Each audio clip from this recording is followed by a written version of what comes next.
నది బేసిన్ లో ఉంది అని ఒక చిన్నపిల్లగాడు అడిగినట్టు అడుగుతుంటే ఈయననా మన ముఖ్యమంత్రి అని చెప్పి ఈయననా మనకు న్యాయం చేసేదని చెప్పి రాష్ట్రంలోని రైతులు ఇవాళ బాధపడే పరిస్థితి. వాస్తవం ఒకటి మాత్రం, నీళ్లు, నిధులు, నియామకాలు, ఇది ఆనాడు కేసీఆర్ గారు, తెలంగాణ ఉద్యమకారులు జయశంకర్ గారు, ఇంకా తెలంగాణ బిడ్డలు ఆనాడు తెలంగాణ ఉద్యమానికి ఇచ్చిన శీర్షిక నీళ్లు, నిధులు, నియామకాలు. ఇవాళ రేవంత్ రెడ్డి గారు కూడా అదే పాటిస్తున్నారు. నీళ్లు, నిధులు, నియామకాలు.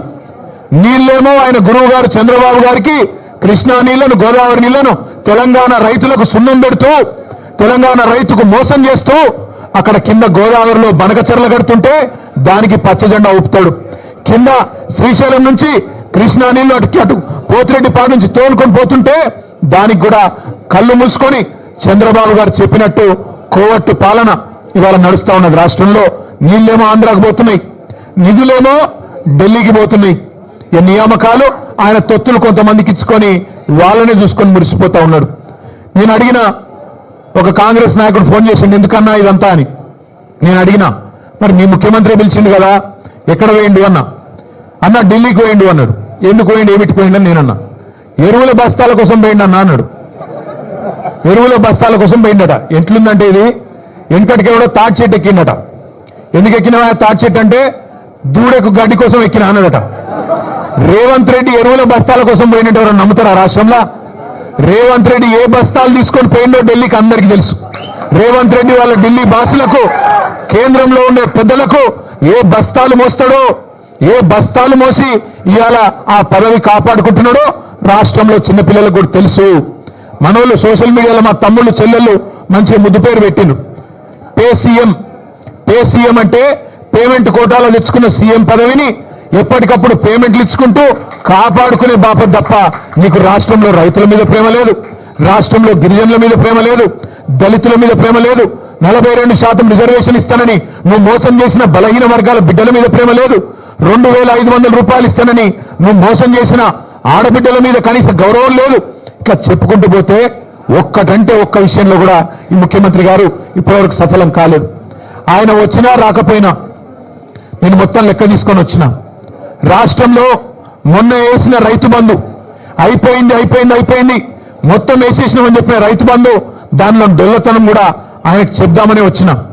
స్వయంగా రేవంత్ రెడ్డి నియోజకవర్గం కొడంగల్లో, స్వయంగా ముఖ్యమంత్రి ప్రాతినిధ్యం వహిస్తున్న కొడంగల్ నియోజకవర్గంలో ఇదో రైతు బంధు రాని రైతుల సంఖ్య, మొన్న వేసిన రైతు బంధు 670 మంది రైతుల పేర్లు, వివరాలు, అడ్రస్లు, ఫోన్ నంబర్లతో సహా తీసుకొని మరీ వచ్చిన. అట్లే రాష్ట్రంలో రుణమాఫీ కాని రైతుల జాబితా లక్షల సంఖ్యలో ఉన్నవారు, వారందరి జాబితా కూడా తీసుకొని వచ్చినాం. అట్లాగే ఈ రాష్ట్రంలో ఈ ప్రభుత్వం వచ్చిన తర్వాత, రేవంత్ రెడ్డి గారి ప్రభుత్వం వచ్చిన తర్వాత మరణించిన, బలవన్ మరణాలకు పాల్పడ్డ 600 మంది రైతుల లిస్టుతో సహా తీసుకొని వచ్చినాం.